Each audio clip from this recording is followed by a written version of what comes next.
ఇదండి దేవుని సేవ చేయటం అనేది ఆశ. దేవుని కోసం ఏమన్నా జీవించాలన్నది ఆశ. అంతేగాని మాకు ఇది కావాలి అది కావాలనేది దానికోసం ఆశ గల హృదయాలు తృప్తిపరచడండి దేవుడు. అట్లయితే మారు మనసు పొందుకున్నామండి. మారు మనసు పొందుకున్న తర్వాత యోహాను సువార్తలో మరి బాప్తిస్మం ఇచ్చే యోహాను అంటాడు, మరి ఫలాలు ఏవి?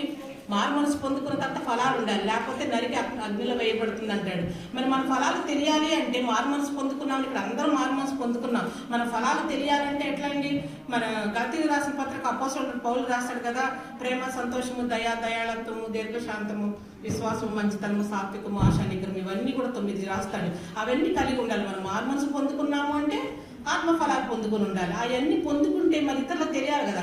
ఒక పండు ఫలించింది అంటే వాసన ఇంటర్పెట్టి మనం ఒక యాపిల్ తీసుకోవాలన్నా, మామిడికాయ తీసుకోవాలన్నా ఆ వాసన చూసి తీసుకుంటాం మనం కదా. మరి ఫలించాలంటే ఎలా తెలుస్తుందండి? ఆదిలోనే ఆదాముని దేవుడు కుటుంబాన్ని ఏర్పరిచాడు. చాలా మంది కుటుంబం అంటే తెలియక పరిచర్య అంటారండి.